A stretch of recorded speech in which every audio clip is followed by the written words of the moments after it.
نبی کریم کی سیرت مبارکہ میں بہت سے ایسے واقعات ہیں جو درس و ہدایت کے خزانے ہیں۔ ان میں سے ایک عظیم اور سبق آموز واقعہ تو غزوہ خندق وہ ہے جو مسلمانوں کی ثابت قدمی، حکمت عملی اور اللہ کی مدد پر کامل یقین کا مظہر ہے۔ پس منظر غزوہ خندق 5 ہجری میں پیش آیا۔ اس غزوہ کا دوسرا نام وہ غزوہ احزاب ہے کیونکہ اس جنگ میں قریش کے علاوہ عرب کے مختلف قبائل نے مل کر مسلمانوں پر حملہ کیا تھا۔ غزوہ خندق کی اہمیت اس لیے بھی زیادہ ہے کہ یہ مدینہ منورہ میں پیش آنے والی ایک بڑی جنگ تھی جس میں مسلمانوں نے اپنی بقا کی جنگ لڑی۔ جنگ کی وجہ غزوہ عہد کے بعد قریش نے فیصلہ کیا کہ مسلمانوں کو مکمل طور پر ختم کر دینا چاہیے تاکہ اسلام کا خطرہ ہمیشہ کے لیے ختم ہو جائے۔ اس مقصد کے لیے قریش نے مختلف عرب قبائل سے اتحاد کیا۔ یہ اتحاد اس قدر بڑا تھا کہ اسے احزاب یعنی مختلف گروہوں کا مجموعہ کہا گیا۔ اس کے علاوہ مدینہ میں موجود یہود کے قبیلے بنو قرظہ نے بھی اس اتحاد کا حصہ بن کر مسلمانوں سے غداری کی۔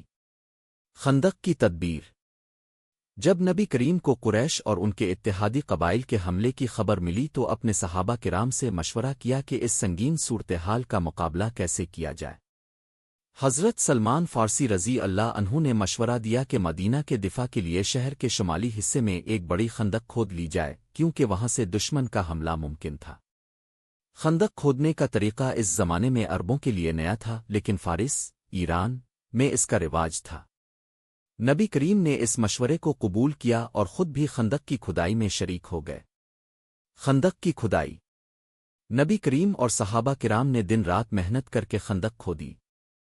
مدینہ کے ارد گرد پہاڑ اور کھجور کے باغات تھے، اس لیے صرف ایک مخصوص جگہ کو خندق کے ذریعے محفوظ بنانا ضروری تھا۔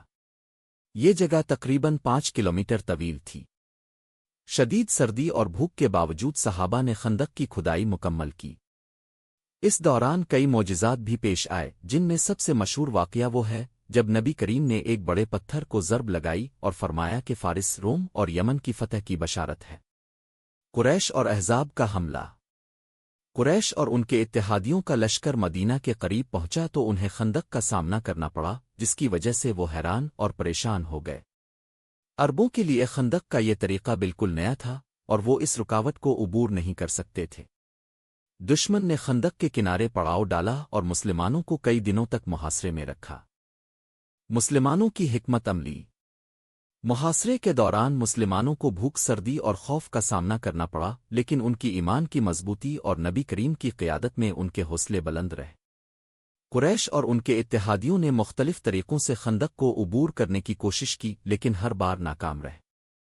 کچھ دشمنوں نے خندق کے ایک تنگ حصے کو عبور کرنے کی کوشش کی لیکن حضرت علی رضی اللہ عنہ اور دیگر صحابہ نے بہادری سے ان کا مقابلہ کیا۔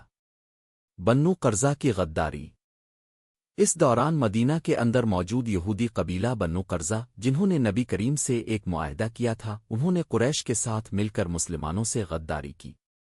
بنو قرظہ نے مسلمانوں کے خلاف قریش کا ساتھ دینے کا فیصلہ کیا اور مدینہ کے اندر سے مسلمانوں پر حملہ کرنے کی تیاری شروع کر دی۔ اس خبر نے مسلمانوں کی مشکلات میں مزید اضافہ کر دیا کیونکہ اب انہیں دو طرفہ حملے کا سامنا تھا۔ اللہ کی مدد محاصرہ تقریباً 1 ماہ تک جاری رہا اور مسلمانوں کی حالت بہت نازک ہو گئی۔ اس وقت اللہ تعالیٰ نے اپنی مدد نازل فرمائی۔ اللہ تعالیٰ نے ایک شدید طوفان بھیجا جس نے قریش اور ان کے اتحادیوں کے خیمے اکھاڑ دیے، آگ بجھا دی اور ان کے دلوں میں خوف پیدا کر دیا۔ اس طوفان کی وجہ سے احزاب کا اتحاد ٹوٹ گیا اور وہ بھاگنے پر مجبور ہو گئے۔ قرآن مجید میں اس واقعے کا ذکر ان الفاظ میں کیا گیا ہے: اے ایمان والو، اللہ کی اس نعمت کو یاد کرو جب لشکر تم پر چڑھ آئے اور ہم نے ان پر ایک تیز ہوا بھیجی اور ایسی فوجیں جنہیں تم نے نہیں دیکھا۔ سورۃ الاحزاب 9 بنو قرظہ کا انجام جب قریش اور ان کے اتحادی بھاگ گئے تو نبی کریم نے بنو قرظہ کی طرف توجہ فرمائی۔ ان کی غداری کی سزا کے طور پر مسلمانوں نے بنو قرظہ کا محاصرہ کیا اور ان کی طرف سے ہونے والے نقصان کا ازالہ کیا۔ نتیجہ غزوہ خندق مسلمانوں کے لیے ایک عظیم آزمائش اور اللہ کی مدد کا مظہر تھا۔ اس جنگ میں مسلمانوں کو اپنی بقا کے لیے نہایت سخت حالات کا سامنا کرنا پڑا لیکن ان کی ثابت قدمی اور نبی کریم کی قیادت میں ان کی حکمت عملی نے انہیں فتح سے ہمکنار کیا۔ غزوہ خندق کے بعد قریش کی طاقت کو ایک بڑا دھچکا لگا اور وہ مسلمانوں کے خلاف کھلے عام جنگ کرنے کے قابل نہ رہے۔ اس جنگ کے بعد اسلام کا پیغام مزید قوت کے ساتھ پھیلنے لگا۔ غزوہ خندق سے ملنے والے اسباق: ایک، حکمت عملی اور تیاری۔ غزوہ خندق نے یہ سکھایا کہ کسی بھی مقابلے میں محض تعداد نہیں بلکہ حکمت عملی اور ذہنی تیاری بھی اہمیت رکھتی ہے۔ نبی کریم نے سلمان فارسی رضی اللہ عنہ کے مشورے پر عمل کرتے ہوئے خندق کی تدبیر اختیار کی جس نے دشمن کی طاقت کو محدود کر دیا۔ دو، صبر اور استقامت۔ محاصرے کے دوران مسلمانوں کو سخت مشکلات کا سامنا کرنا پڑا لیکن ان کے صبر اور استقامت نے انہیں کامیابی دلائی۔ تین، اللہ کی مدد پر یقین۔ مسلمانوں کو ہر وقت یہ یقین تھا کہ اللہ کی مدد ان کے ساتھ ہے۔ اگرچہ حالات بظاہر ان کے خلاف تھے لیکن اللہ تعالیٰ نے ایک طوفان کے ذریعے دشمن کے دلوں میں خوف ڈال دیا اور انہیں شکست دی۔ چار، اتحاد اور اتفاق۔ غزوہ خندق میں مسلمانوں کا آپس میں اتحاد اور نبی کریم کی قیادت پر ان کا اعتماد ہی ان کی کامیابی کا سبب بنا۔ آج کے دور میں بھی امت مسلمہ کو اپنی مشکلات کے حل کے لیے اتحاد اور اتفاق کی ضرورت ہے۔ پانچ، غداری کا انجام۔ بنو قرظہ کی غداری نے انہیں تباہی کی طرف دھکیل دیا۔